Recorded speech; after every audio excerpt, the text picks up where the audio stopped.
In సమస్య అదే నా పాజిటివ్ కూడా. ఓకే, చందు చందు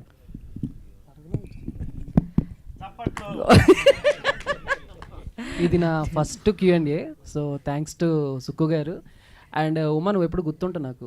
ఫస్ట్ Q&Aలో నువ్వే నాకు. దయచేసి ప్రాపర్ గా క్వశ్చన్స్ అడగండి Definitely. ఆయనకి, అప్పుడు తెలుస్తుంది. నువ్వు అక్కడ కూర్చొని క్వశ్చన్స్ అడుగుతావే, ఇప్పుడు చెప్పు. చందు చెప్పు. నువ్వు అలా నేను చెప్తున్నా ఆగు. చందు ఎలా అడుగుతాడో నేను కూడా అలానే అడుగుతారు. సో చందు, ఆ సినిమాలో ఇప్పుడు ట్రైలర్ చూసాము, అక్కడ నువ్వు అలా ఫైట్స్లో ఉన్నావు. ఓకే, టీజర్ అండ్ ట్రైలర్లో రెండిట్లో చూసాను నేను నిన్ను. సో అప్పుడు అని ట్రైలర్ సపరేట్గా పంపించారా? అసలు అడగనివా క్వశ్చన్? కానీ. సో దీంట్లో నీ క్యారెక్టర్ త్రూ అవుట్ ఉంటుందా? చాలా ఫైట్ సీక్వెన్సెస్ కనిపించినాయి, మధ్యలో ఏమన్నా చచ్చిపోతావా? కాదు, నేనేమన్నా రాజు గనగల గారిని అనుకున్నా మధ్యలో చచ్చిపోటాకి. అలా అని కాదు. So sorry. అంటే మంచి క్యారెక్టరే, దాన్ని రివీల్ చేయకూడదు అన్నారు. అందుకే అన్న ఫస్ట్ గ్లిమ్స్లో కానీ టీజర్లో కానీ నన్ను ఏదో కొంచెం పెళ్లి కొడుకుని దాస్తున్నారు ఏమన్నా, అంతే కదా.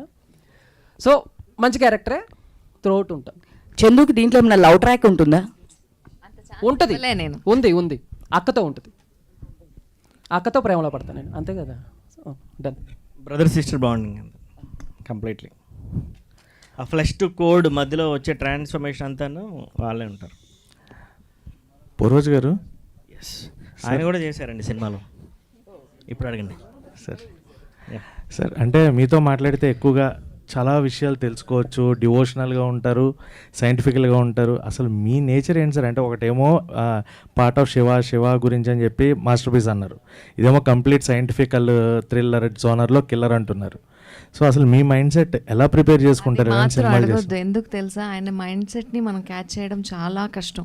ఒక్కొక్క 5 మినిట్స్కి ఆయన ఇంకొక లోకంలోనే ఉంటుంటాడు. లేదండి, ఐ మీన్ ఇప్పుడు ఒక్క లైన్లో పురాణాల గురించి తెలుసుకోవాలి అనుకుంటే మీరు వెనక్కి వెళ్ళాలంటే ధ్యానంలో కూర్చోవాలి. మీరు వెనక్కి వెళ్ళలేరు కదా ప్రాక్టికల్గా.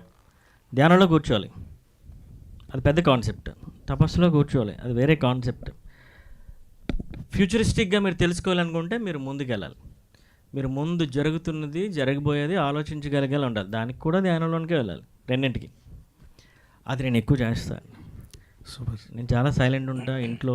ఇదే రావడం నాకు తెలిసి ఆ సాంగ్ రిలీజ్ తర్వాత మ్యాక్సిమం వెళ్తే సినిమాలకు వెళ్తే 4 walls మధ్యలో ఉంటాను.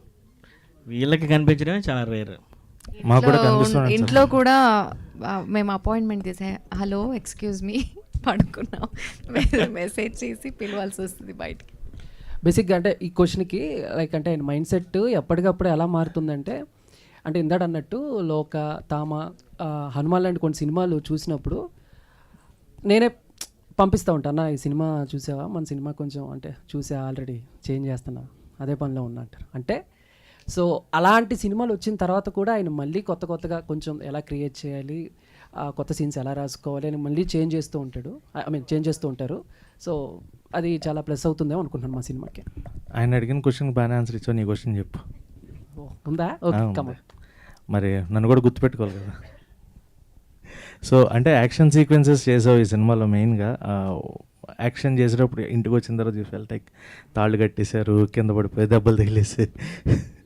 సో ఎలా అనిపించింది యాక్షన్ పార్ట్ చేయడం? మిగతా యాక్టింగ్ పార్ట్ అదంతా డిఫరెంట్, బట్ యాక్టింగ్ రోప్స్ కట్టుకుని అవన్నీ చేయడం ఫస్ట్ మూవీకి. సో అంటే ఒక కంప్లీట్ ఒక యాక్షన్ ఫిల్మ్ లాగా చేయడం అనేది, how did you feel doing that kind of?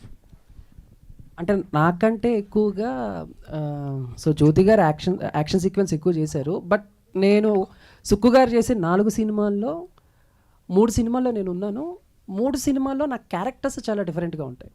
So ఒక దాంట్లో ఫ్రెండ్ క్యారెక్టర్ ఆకతాయిగా సరదాగా ఉంటాడు, దీంట్లోనేమో ఒక బ్రదర్ ఎమోషనల్ ఉంటుంది, ఎక్కడో కొంచెం చిలిపితనం ఉంటుంది, అండ్ క్లైమాక్స్ చిన్న, అది రివీల్ చేయకూడదు.